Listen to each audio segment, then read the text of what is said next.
ब्रह्मा जी बोले, नारद से, नारद भविष्य आगे आप कौन सी कथा सुनना चाहते हो? नारद जी ने कहा, आपने बताया था कि पिपलाद ऋषि से पुत्र बनवासी से शादी की थी, तो मैं पिपलाद ऋषि के जन्म की कथा सुनना चाहता हूँ। मेरी बड़ी इच्छा है पिताश्री, अगर आप पिपलाद ऋषि के जन्म की कथा सुना दें। ब्रह्मा जी बोले, नारद तुम तो सब कुछ जानते हो, ये सब कुछ तुम्हारे सामने होगा, पर नहीं, फिर भी मैं तुम्हारे मुख से सुनना चाहता हूँ, आप हमें सुनाइए।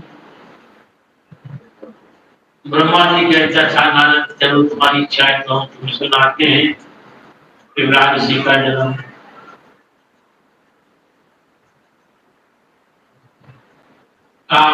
ब्रह्मा जी बोले, हे नारद, एक स्वतंत्र नाम का राक्षस था,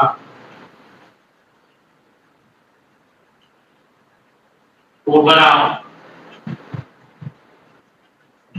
बलि था, मुझे देवताओं को राज्य दिया था, गंधर्वों का राजा था। एक दिन वो आकाश मार्ग से उड़ते हुए जा रहा था, वृत्रतासुर। कैलाश में नजर पड़ गई उसकी, तो कैलाश तरफ उतरा नीचे, तो कहते हैं कि सभा लगी हुई थी, सारे देवता बैठे हुए थे, यक्षगण भी बैठे हुए थे भगवान के दरबार में कैलाश पर। भगवान शंकर भगवान माँ को, माता पार्वती को नंदन रूप में अपनी गोद में बैठाए रखा था।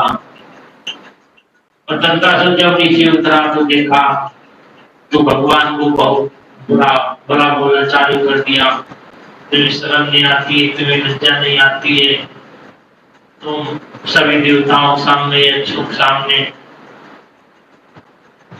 आप पार्वती को नंगन बदन करके अपनी गोद में बिठा रखा है, तुम्हें लज्जा आना चाहिए।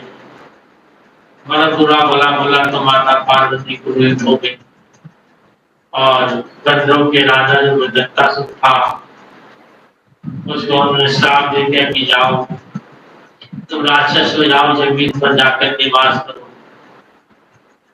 जब माता पार्वती को लिखोगे, दत्तासुर को राक्षस का वरदान दिया।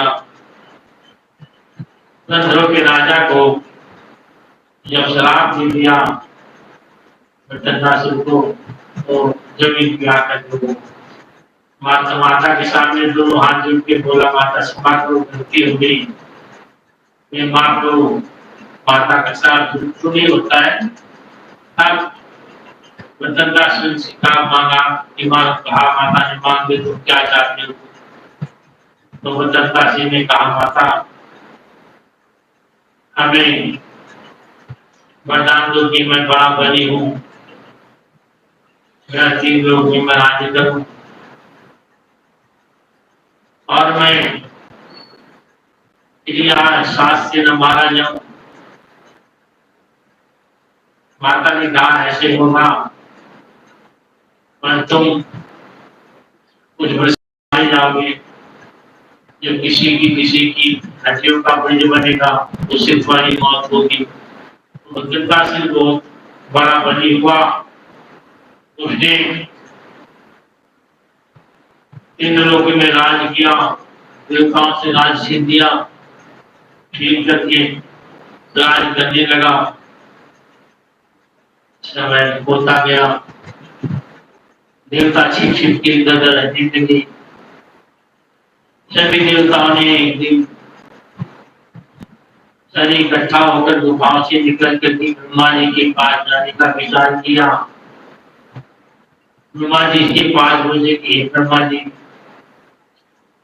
ब्रह्मा जी ने आते हुए देखा देवताओं को, बुलाओ देवताओं, ब्रह्म लोक में स्वागत है तुम्हारा। सभी देवता को बैठने के लिए कहा, सभी देवता बैठ गए अपने देवता से पूछा तुम्हारा क्या प्रयोजन है। बोला ब्रह्मा जी तो आप तुम जानते हो कि मेरा राज प्रजाता ने छीन लिया है, हम गुफाओं में छिपके रह रहे हैं, जब तक ये बनेगा नहीं तब तक हमारा राज नहीं मिलेगा। ऐसा कह करके ब्रह्मा जी से बोले। ब्रह्मा जी बोला ये साधारण मनुष्य नहीं है जो मर जाएगा, ये राक्षस। इसके लिए भगवान शंकर प्रसन्न, जो भगवान हम विष्णु पे चलते, विष्णु से प्रार्थना करते, ऐसा कह के प्रसन्नता से ऐसा किए सभी देवता भगवान नारद सहित ब्रह्मा से विष्णु जी के पास गए और विष्णु से स्तुति करने लगे। विष्णु जी ने स्तुति की। विष्णु जी ने स्तुति करते हुए सारे नारायण नारायण करते हुए किसी लोग पहुंच गए। तो वहां जाकर के भगवान विष्णु को कहा सभी ब्रह्मा जी और देवता सभी पधारो, विष्णु के स्वागत के सारे देवता आसन पे विराजमान हुए। फिर अपनी कहानी बोला सुनाओ किस लिए आए हो। बोला प्रभु आप तो जानो जान हो, प्रसन्नता सुखी अत्यंत से हम बड़े परेशान हो गए हैं, इसलिए प्रभु अब उसी में छुटकारा दिलाएं, उसका अंत करें। भगवान विष्णु ने कहा इसका अंत इतनी जल्दी नहीं हो सकता है, इसके अंत के लिए एक ही चीज है, एक ही शास्त्र के लिए कोई शास्त्र नहीं बना है, कोई अस्त्र नहीं बना है जिससे प्रसन्नता सुख का वध हो सके। उसने सभी से यही वरदान ब्रह्मा जी से मांग रखा। ब्रह्मा जी साथ बैठे हैं, कुछ लोग तो किसी शास्त्र इसका नहीं होगा, किसी शास्त्र का निर्माण होगा, शास्त्र बनेगा, बनेगा वो निर्माण होगा। भगवान विष्णु ने कहा हमारा राजा शिक्षम का युद्ध हुआ था, राजा शिक्षम का युद्ध हुआ, तब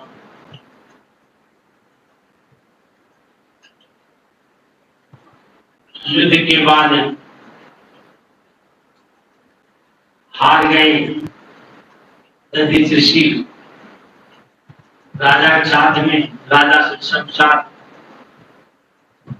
तब दधिच ऋषि ने तपस्या आरंभ की और भगवान शंकर को प्रसन्न किया। भगवान शंकर से वरदान मांगा कि मैं राजा शिक्षम को जीत सकूं, मुझे पहला तो वरदान दो कि मैं बदला ले चुका हूं मेरे को। राजा शिक्षम ने कहा दिया। भगवान शंकर ने कहा मस्त ऐसा होगा, दूसरा वचन और मांग लो। तब कहा कि मेरी ये अस्थियां किसी के काम आए, मेरी अस्थियां पृथ्वी के समान बन जाए। तो उन्होंने अस्थियां मांग रखी हमसे, उनकी पृथ्वी अगर वो तुम्हारे को अपनी अस्थियां दे देंगे तो उससे ब्रज बनेगा, उस ब्रज बन के वृत्ता सुख का निर्माण होगा। गुरु शंकर भगवान की ऐसा कहके तुम जाओ दधिच ऋषि पे, उनकी उनकी अस्थियां मांगो और उसका ब्रज जो है विश्वकर्मा निर्माण करेगा, करने के बाद ब्रज बनेगा, उसी भद्रता से मारा जाएगा, ये किसी भी हाथ से मर नहीं सकता। ऐसा कह करके सभी देवताओं को ब्रह्मा जी भी और सभी देवता अपने स्थान से उठे और जाकर के नैमिषारण्य में दधिच ऋषि का आश्रम है, वहां पे उस जमाने में कुटिया हुआ करती थी, फूस की कुटी होती थी, एक जगह दो दो कुटिया हो जाती, बना लेते थे तो भूखी सब कुछ की थी। आज के जैसे महलों में ऋषि आश्रम बने हुए हैं, ऐसा कुछ नहीं था पहले। आश्रम भी ऐसे होते थे, फूस के बने होते थे, लकड़ के बने होते थे, बांस के बने हुए थे, सारे छाए होते कुटिया। आनंद आता संतों को कि हम सारे ब्रह्मा सहित सभी देवता दधीच जी की उसी आश्रम में नैमिषारण्य में पहुंच करके भी नदीप सिंह की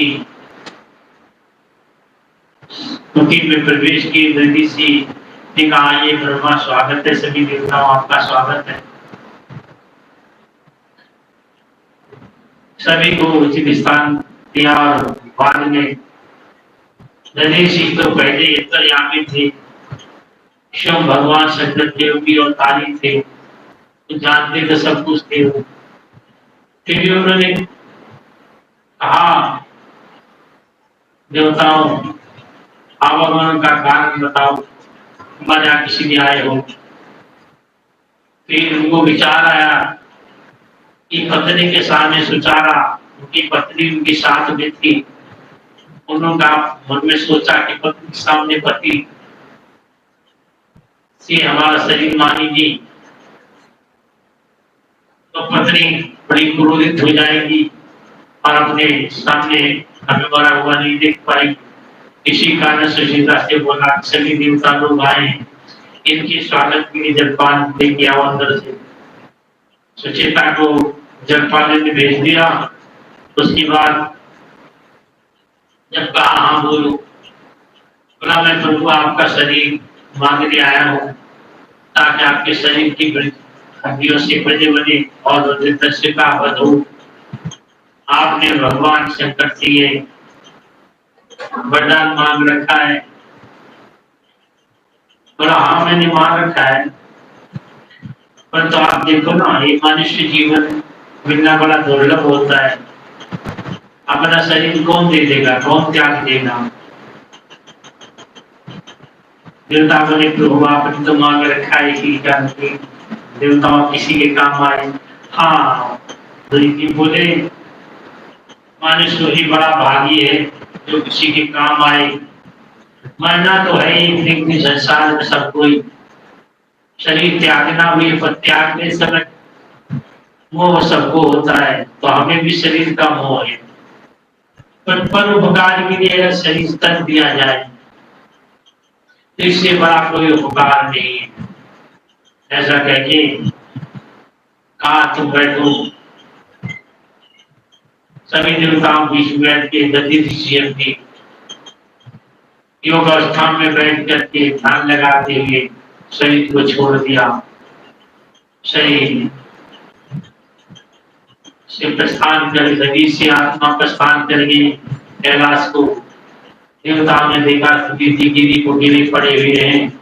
इतने में देवताओं ने फटाके तलवार निकाली, किसी ने खंजर निकाला, किसी ने कुछ निकाला, फटाफट उनकी अस्थियां निकाल दी सारी। कोई बाँह इधर फेंक दी, कोई पैर उधर फेंक दिया, कोई सर इधर फेंक दिया, मांस के टुकड़े फेंक दिए।